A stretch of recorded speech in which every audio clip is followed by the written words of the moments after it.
હું મારા તમામ સમાજના યુવાન ભાઈઓને અને બહેનો દીકરીઓને ખાસ કરીને નમન કરું છું કે અસ્મિતાની લડાઈ માટે એ બહાર નીકળી, રોડ ઉપર નીકળી. જે લાજને ઓજલમાં રહેનારી દીકરીઓ પણ રોડ ઉપર ઉતરી એને નમન કરું છું કે જ્યારે અસ્મિતા ઉપર ઠેસ પહોંચે ત્યારે મૌન કોઈ નથી રહેતું. આ વખતની આ ચૂંટણી પરેશભાઈ સાથી જ રીતે કહેતા હતા, કોઈ બે પક્ષ વચ્ચેની કે બે કોઈ શખ્સ વચ્ચેની નહીં. આ વખતની ચૂંટણી એક તરફ અહંકાર છે અને બીજી તરફ અસ્મિતા અને સ્વાભિમાન છે. આ વચ્ચેની આ લડાઈ છે. અને જ્યારે જ્યારે અહંકાર આસમાને પહોંચ્યો છે ત્યારે એ સ્વાભિમાન કે અસ્મિતાએ ગમે તેવો મજબૂત અહંકારી બેઠો હોય એ ધ્વંસ થયો છે. આ ઇતિહાસ રહ્યો છે. ભારતીય જનતા પાર્ટીએ જે અહંકાર રાખ્યો એનું આ પરિણામ છે. પરેશભાઈ ધાનાણીએ 6 મહિના પહેલા મને કહ્યું હતું કે મારી પરિવારની કંઈક સામાજિક જવાબદારીઓ છે. આ વખતે હું ચૂંટણી લડવા નથી માંગતો. મારાથી સમય નીકળશે એટલી બીજાને મદદ કરવા જઈશ, પણ ઉમેદવાર થઈને પૂર્ણ સમય ચૂંટણી લડું એવી શક્યતા નથી, કારણ કે મારી પારિવારિક કંઈક મજબૂરીઓ, જવાબદારીઓ છે અને એટલા માટે ઉમેદવાર નથી બનવું. હું અભિનંદન આપીશ આ યુવાનને કે એને ચૂંટણી નહોતી લડવી. પોતાના ઘરે અમરેલીમાં પણ એને નહોતી લડવી. પણ જ્યારે તમામ સમાજ, કારણ કે રાજા મહારાજાઓમાં રાજપૂતો બહુમતીમાં હતા, પણ બીજા બધા સમાજો હતા. મારા કાઠી દરબારો, કારડિયા રાજપૂત સમાજ, નાડોદા રાજપૂત સમાજ, પક્ષીપંચમાં આવતી અનેક જ્ઞાતિઓ, અરે પાટીદારો પાસે પણ પટ્ટા હતા અને પાટીદારોના પણ રજવાડા હતા. ક્યાંક કોઈક ગામ મારા દલિત ભાઈને આપ્યું હોય તો ત્યાં શાસન દલિત પણ કરતા હતા કે માલધારી પણ કરતા હતા. આહિર સમાજના પણ રજવાડા હતા અને આદિવાસી ક્ષેત્રમાં ભીલ અને આદિવાસી પણ રાજા મહારાજા હતા. બ્રાહ્મણોના રજવાડા હતા. અને આ બધાએ દેશની અસ્મિતા માટે, ભૂમિના રક્ષણ માટે શહીદી વોરી હતી. અને એટલે તો ગામે ગામ આજે પણ પાળિયાના પૂજન થાય છે. આ ઇતિહાસ છે. કોઈએ પોતાની બહેનો દીકરીઓ અંગ્રેજોને નહોતી આપી અને એમ છતાં ભારતીય જનતા પાર્ટીના એ ઉમેદવાર કે જે વારંવાર ગુનો કરવા ટેવાયેલા છે, ભૂતકાળમાં લેહુવા પટેલ સમાજ વિશે બેફામ બોલ્યા, બનાસકાંઠામાં ગયા, માલધારી ઉમેદવાર ત્યાં હતા તો માલધારી સમાજ વિશે જેમ તેમ બોલ્યા, ગોંડલમાં નાટક કર્યું ત્યારે દલિત સમાજ વિશે જેમ તેમ બોલ્યા. કેશુભાઈ પટેલ બાપની ઉંમરના હતા. ભાદરવાનો ભીંડો કહીને કેશુભાઈ પટેલ સામે પણ જે માણસ આ બોલ્યા હતા, આ પ્રકારનો વ્યક્તિ ભગવાન શ્રી કૃષ્ણએ પણ ગુના ઉપર ગુના શિશુપાલ કરતો થયો ત્યારે માફ કરવાની બદલે એનો વધ કર્યો હતો. એ જ રીતે તમામ સમાજે ભેગા થઈને આ વ્યક્તિની સામે જે આક્રોશ વ્યક્ત કર્યો છે એને સલામ કરું છું. આ આપણી અસ્મિતા છે. નાત જાતથી ઉપર ઉઠીને. અને આ પરેશ ધાનાણી પણ ત્યારે લડવા આવ્યા જ્યારે બહેનો દીકરીઓ રોડ પર નીકળી અને વાત કરી પોતાના ભોગ આપી દેવાની. ત્યારે એને કહ્યું કે તમારે વિચાર કરવાની જરૂર નથી, તમારો આ જવતલિયો ભાઈ જીવતો છે અને હું આવું છું. આ યુવાન સાથી, આ આપણો ઉમેદવાર છે. આપણે ઘરમાં કુટુંબ હોય ને, એમાં કોઈ બાળક ભૂલ કરે તો ઘરના વડીલ છે ને એને ઠપકો આપે, ફરી ભૂલ કરી હોય તો તમાચો પણ મારે, જેથી કરીને બીજા છોકરાઓ પણ ભૂલ ના કરે અને એક સારા નાગરિક બને. આ જવાબદારી ઘરના વડીલ નિભાવતા હોય છે. પણ જ્યારે જ્યારે વડીલો આ નિભાવમાંથી ભૂલ કરે, આ ફરજ ન નિભાવે, તમે જુઓ કૌરવો કઈ રાતોરાત કુકર્મી નહોતા થયા. પાપ કરે, પાપ કરે, પાપ કરે અને બાપ આંખ બંધ રાખે, વડીલો કોઈ બોલે નહીં અને પરિણામે કૌરવો એ પાપનો ઘડો આસમાને પહોંચ્યો હતો, ભારતીય જનતા પાર્ટીમાં પણ આ જ સ્થિતિ થઈ. ભારતીય જનતા પાર્ટીમાં પણ આ જ સ્થિતિ થઈ કે વારંવાર આવા ગુના કરે અને ભાજપનું મોવડી મંડળ કંઈ જ ના બોલે. શું માંગ હતી? અરે બધા ભેગા થયા હતા સમાજ રાજકોટના પાદરમાં. માત્ર રાજપૂતો ક્ષત્રિયો નહીં, બધાએ વારાફરતી સ્ટેજ પર આવીને કહ્યું, માંગ શું હતી કે ભાઈ આ માણસ ગુના કરે છે, આ પુરુષોત્તમ રૂપાલાને હટાવો, એમની પત્નીને ટિકિટ આપો, એમની દીકરીને ટિકિટ આપી દો, અમારી વાત અમે પૂરી કરી દઈએ. પણ ભારતીય જનતા પાર્ટીના મોવડી મંડળનો અહંકાર એવો હતો કે નહીં, ટિકિટ તો નહીં કાપીએ, પણ તમારા શેખાવતજી પાઘડી પહેરીને આવે તો એની પાઘડી પાડીને તમારી આબરૂ પણ પાડશું. આ વલણ એમણે લીધું. જુઓ, ઝપાઝપીમાં પાઘડી પડે એવું નથી થયું. આપ જોજો, ત્યાં હું પણ એક મિનિસ્ટર રહ્યો હતો. કોઈ પણ આંદોલન થાય ત્યારે સરકારને પૂછે પોલીસ કે કેવા હાથે કામ લઈએ સાહેબ. હું આરોગ્ય વિભાગનો મંત્રી હતો અને આંદોલન થતું હતું રેસિડેન્સ ડોક્ટરોનું. મેં કહ્યું કોઈ દંડો નહીં ચલાવતા, કોઈને જેલમાં નહીં પૂરતા. લોકશાહીમાં આંદોલન કરવાનો એમનો અધિકાર છે અને મિનિસ્ટર તરીકે એમની વાત સાંભળવાની મારી ફરજ છે. ચાલતું હતું આંદોલન અને મેં કહ્યું એની વચ્ચે જઈશ. પોલીસ કમિશનરે કહ્યું કે હુરિયો બોલાવે, સૂત્રોચ્ચાર કરે, ધક્કે ચડાવશે. મેં કહ્યું કોઈ વાંધો નહીં, જે અમને ફૂલોનો હાર પહેરાવે એને જોડાનો હાર પહેરાવવાની પણ પૂરા અધિકાર સાથેની સત્તા છે. હું ગયો ત્યાં, એ રેસિડેન્સ ડોક્ટરો સાથે બેઠો. એમની 3 વાત મને વ્યાજબી લાગી. ત્યાં ને ત્યાં મેં એનો સ્વીકાર કર્યો. 2 માંગણી એમની મેં કહ્યું કે આવતા બજેટ સુધી રાહ જોવી પડશે, એમણે સ્વીકારી. અને 1 માંગણી મેં કહ્યું કે આ શક્ય નથી સરકાર માટે, એ પણ એમણે સ્વીકાર્યું. મારો જિંદાબાદ બોલાયો અને એ આંદોલન પૂરું થયું. શું આ વલણ સરકારે ના લેવું જોઈએ? આવું વલણ લીધું હોત તો મારા 14 પાટીદારના દીકરાઓને શહીદ ન થવું પડ્યું હોત. 14 પાટીદારના દીકરાઓ શહીદ થયા. પાટીદારની બહેનો દીકરીઓને દંડા મારે ઘરમાં જઈને, અને પાટીદાર સમાજે પછી કહેવું પડે ભાજપના નેતાને કે આ તો જનરલ ડાયર છે ને આ ઇતિહાસ. દલિત સમાજ આંદોલન કરે તો પણ સંઘર્ષ, માલધારીઓ રોડ ઉપર આવ્યા તો પણ સંઘર્ષ, કોઈ આંગણવાડીની બહેન કે સરકારી કર્મચારી આવે તો પણ સંઘર્ષ. સંઘર્ષ નહીં, સરકારે સંવાદ કરવો જોઈએ. લોકશાહીમાં પક્ષ હોય કે શખ્સ હોય, લોકોની અવાજ ઉઠે તો એ અવાજને માન આપવું જોઈએ. આ ચૂક્યો ભારતીય જનતા પાર્ટી, આ નથી કર્યું. અને એટલા માટે વારંવાર ભારતીય જનતા પાર્ટીના નેતાઓ વાણી વિલાસ કરે છે. કારણ કે એમના વડીલો જે છે ને, એ જ કૌરવોની જે સ્થિતિ હતી એવી જ સ્થિતિ એમની જ. ગઈકાલે કનુભાઈ દેસાઈ નામના એક મિનિસ્ટર છે ભારતીય જનતા પાર્ટીના. એ મિનિસ્ટરે એવું કહ્યું કે આ કોળિયાઓ કૂટાય.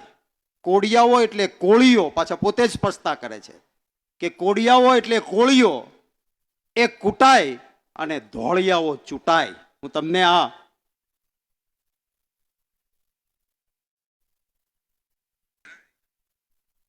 તમને આ વિડીયો એટલા માટે બતાવું છું કારણ કે મને એવી ટેવ નથી કે કોઈ આધાર પુરાવા વગરની વાત કરું.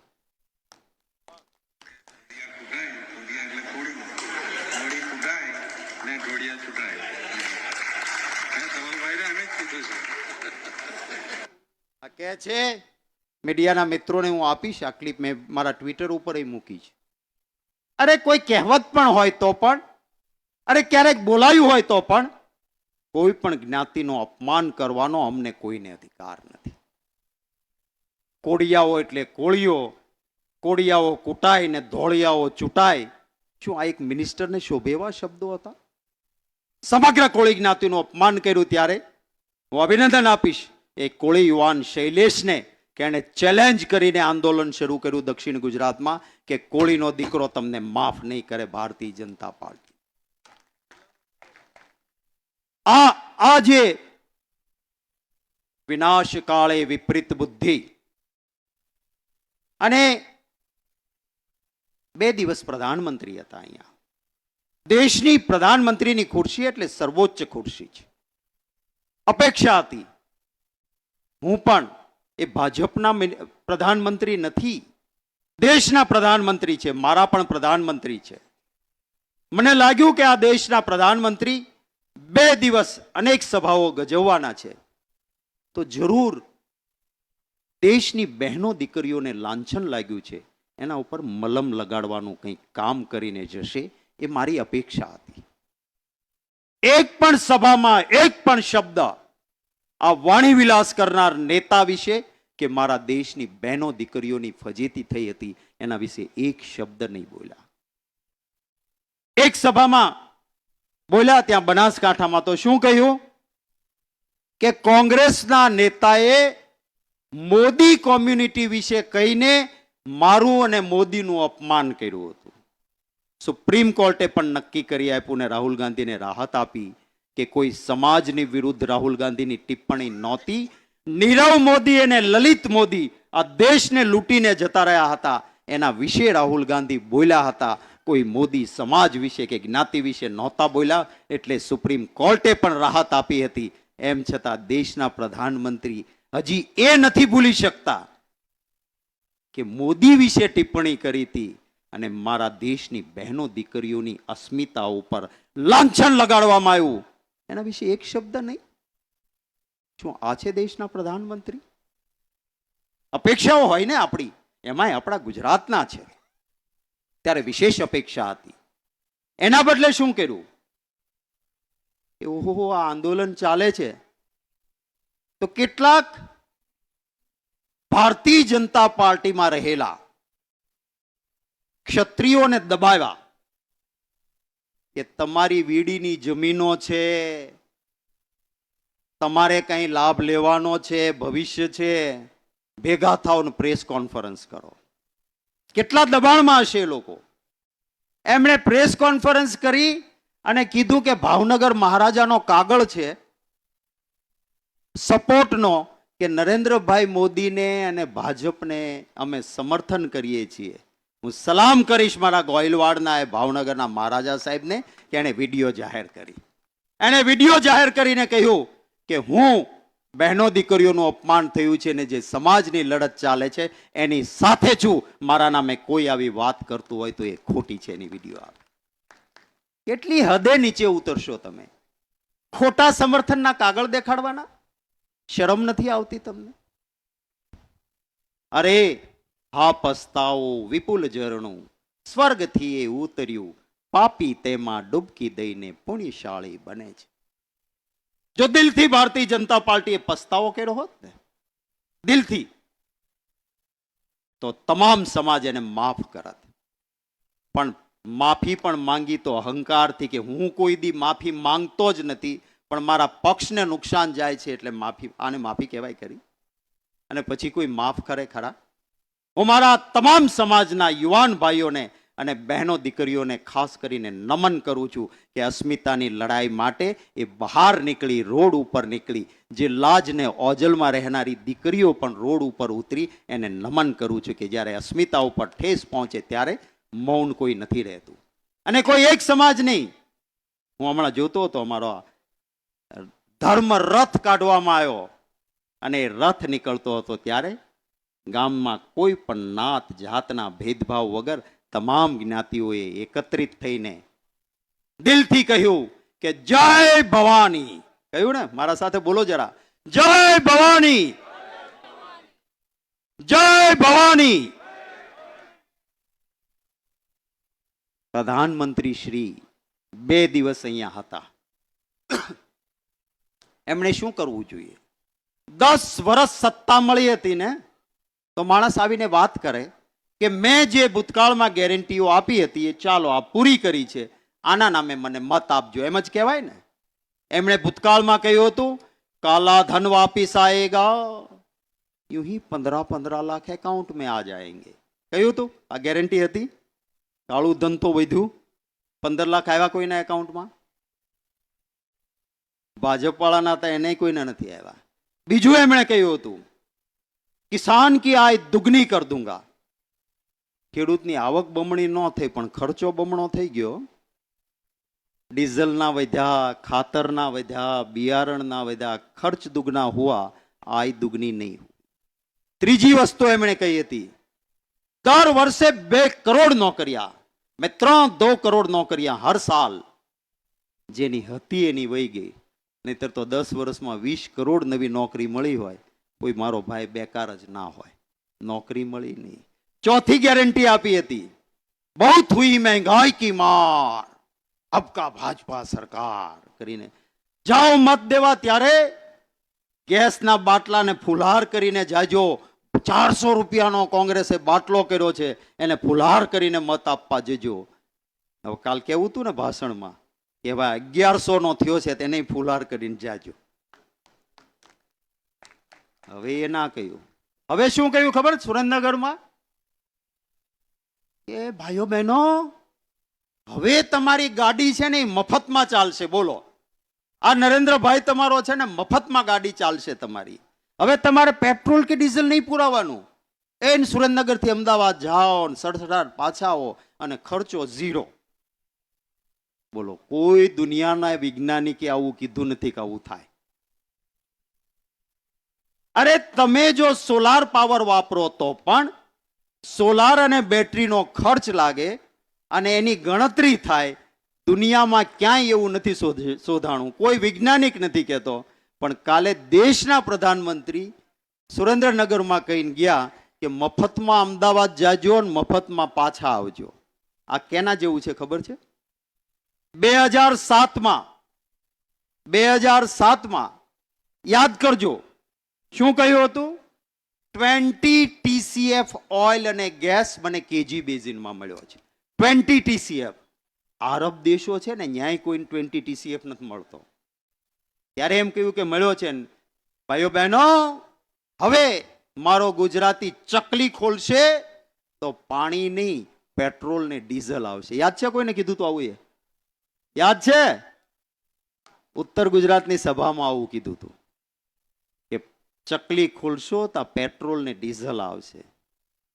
ચકલી ખોલો ત્યાં હવે પેટ્રોલ તો ડીઝલ હું, પાણી નથી આવતું, માથે લખ્યું હોય બીજેપી, બીજે જઈને પી, અહીંયા નહીં મળે.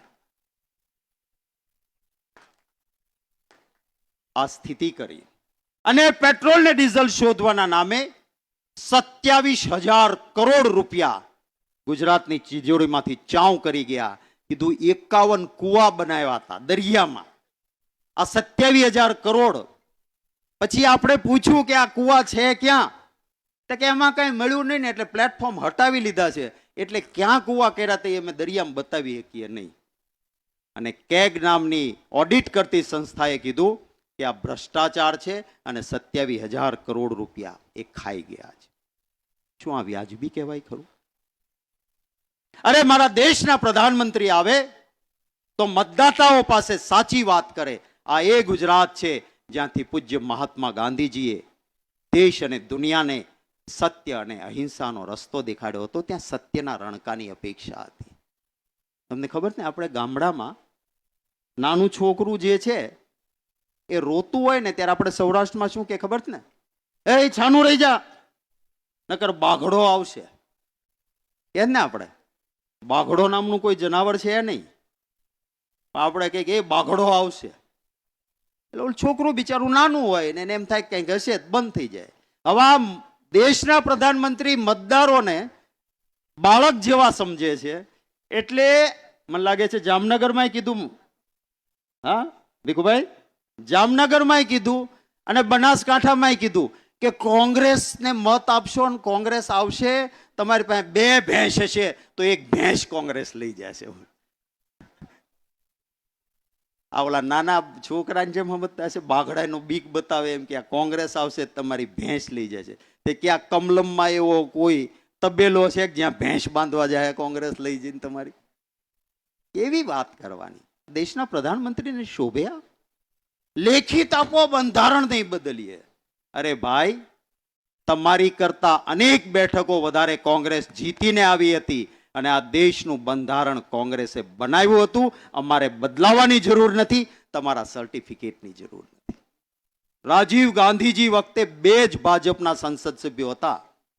એણે ધાર્યું હોત તો એને ખરીદી શક્યા હોત, ડરાવી શક્યા હોત, અને 2 ને પાટલી બદલાવીને પછી કહી શક્યા હોત કે જો સંસદ ભાજપ મુક્ત થઈ ગઈ છે. પણ રાજીવ ગાંધીએ કહ્યું નહીં, 2 જ સંસદ સભ્યો છે, મારા માટે એક સૌથી મોટા વિરોધ પક્ષ જેટલો આદર હું આને આપીશ. આને લોકશાહી કહેવાય. તમે તો 400 ની વાત કરો છો. 400 થી વધારે બેઠકો જીતીને રાજીવ ગાંધી આવ્યા હતા, પણ કોઈ બી સંવિધાનમાં 1 પૈસાની છેડછાડ નહોતી કરી. આ ઇતિહાસ છે અમારો. ને એમ છતાં તમારે જોઈતું હોય આવજો, લખીને આપીશું કે અમે કોઈ એવું કામ નથી કરવાના કે બંધારણ પણ નથી બદલવાના અને જનતાની વિરુદ્ધનું કામ પણ નથી કરવાના. એ લખીને પણ આપવાની અમારી તૈયારી છે. તમારી છે? અરે અમારા ચૂંટણી ઢંઢારે ને કે આ મુસ્લિમ લીગનો છે. આવો બેસો સામે. મારા ચૂંટણી ઢંઢેરાની એક નકલ તમને આપીશ. એક પાનું ફેરવીને બતાવી દો કે કોઈ પણ મુદ્દો જનતાની વિરુદ્ધનો છે ખરો? અરે હું અભિનંદન આપીશ. એક ચેનલ આજ તકના એક રિપોર્ટરે ઇન્વેસ્ટિગેટિવ જર્નાલિઝમ કરીને અમારા ચૂંટણી ઢંઢેરાના પાના ઉથલાવીને કીધું કે આ મોદી ને ભાજપ કહે છે એ તદ્દન ખોટું છે. કોંગ્રેસનો ચૂંટણી ઢંઢેરો તો જનતા માટે ઉપયોગી છે. આમાં ક્યાંય નેગેટિવ વાત નથી. આવા લોકો છે, પણ આપણે આપણું ન માને એમાં બહુ પેલું માનવું નહીં. કારણ કે હું એક હિન્દુ છું અને મને નાનપણથી એક સંસ્કાર મળ્યા છે કે સનાતન ધર્મમાં હિન્દુ માટે 4 વેદ એ આખરી ગણાય. વેદમાં કહ્યું એ આખરી શાસ્ત્ર ગણાય આપણા માટે. અને આ 4 વેદની જવાબદારી એ 4 શંકરાચાર્યજી મહારાજોને આપી છે. અને શંકરાચાર્યજી મહારાજ કે એટલે કોઈ પણ સનાતન ધર્મ કે હિન્દુ માટે આખરી લકીર કહેવાય. એ 4 માંથી એક પણ શંકરાચાર્યજી મહારાજ ભાજપે ઇવેન્ટ કરી રામ મંદિરની એમાં નહીં ગયા. અને એ શંકરાચાર્યજી મહારાજે કીધું કે મંદિર વાસ્તુ નથી, પ્રાણ પ્રતિષ્ઠા છે. એ ભગવાનનું શરીર ગણાય છે. અને અધૂરા શરીરમાં પ્રાણ ન નખાય. જે મંદિરના કંગુરાનું કામ નથી થયું, જેના ઉપર કળશ નથી લાગ્યો, એના અંદર પ્રાણ પ્રતિષ્ઠા ન થાય. આ શંકરાચાર્યજી મહારાજે કીધું કે રાહ જુઓ, મંદિર પૂરું થાય પછી પ્રાણ પ્રતિષ્ઠા કરો. પણ જો મંદિર પૂરું થાય ત્યાં સુધી રાહ જોવે તો ચૂંટણી પૂરી થઈ જાય. પછી મંદિરના નામે મત કેમ માંગવા? એટલે શંકરાચાર્યજી મહારાજનું નહીં માન્યા અને પ્રાણ પ્રતિષ્ઠા કરી. ત્યારે શંકરાચાર્યજી મહારાજે કીધું આ પાપ છે. તમે રામલલ્લાને બેસાડીને પ્રાણ પ્રતિષ્ઠા કરી, કળશ અને કંગુરાનું કામ બાકી છે. હવે મજદૂર ઉપર ચડશે તો એના ચરણ, એના પગ એ રામલલ્લાના મસ્તક ઉપર આવે. આ પાપ કહેવાય. અને ભારતીય જનતા પાર્ટી, તમે આ પાપ કર્યું છે, ભગવાન તમને માફ નહીં કરે. આ તો છે ને આપણા રામ ભગવાન, અમે ગૌરવથી કહીએ અમે એના વંશજ છીએ. એ તો મર્યાદા પુરુષોત્તમ છે. એને તો કદાચ માફ કરી દીધા હોય તોય. પણ અમારે જેમ કોંગ્રેસમાં જગદીશભાઈ ઠાકોર છે ને, એવી રીતે રામ દરબારમાં હનુમાનજી મહારાજ છે. અને મને લાગે છે એને ગદા ફેરવી એટલે આ પુરુષોત્તમને ઠેકાણા પાડવા માટે પરેશ આવ્યો. આ હનુમાનજી મહારાજની ગદાનો પ્રતાપ છે. એ હનુમાનજી મહારાજની ગદાના પ્રતાપના પ્રસાદ રાજકોટ વાસીઓ બને અને બહુમતીથી પરેશ ધાનાણીને ચૂંટાડીને પંજાના નિશાના ઉપર મત આપીને મોકલો. એ વિનંતી કરવા માટે આવ્યો છું. ખૂબ ગરમીમાં આપે પ્રેમથી, ખૂબ લંબાણપૂર્વકની મારી વાતોને સાંભળી એ માટે આપ સૌનો ખૂબ ખૂબ હૃદયપૂર્વક આભાર માની આપને શુભેચ્છાઓ પાઠવીને વિરમું છું. મારી સાથે બોલજો. 3 વખત બોલાવું છું, જોરથી જરા. જય ભવાની, જય ભવાની. હવે તો ઓલો રથ નીકળે ત્યારે ગામવાળા શું કે? સામેથી બોલાવે જય ભવાની, સામેથી શું આવે છે એ બોલશો? જય ભવાની, જય ભવાની, જય હિન્દ. ખૂબ ખૂબ આભાર. Thank you.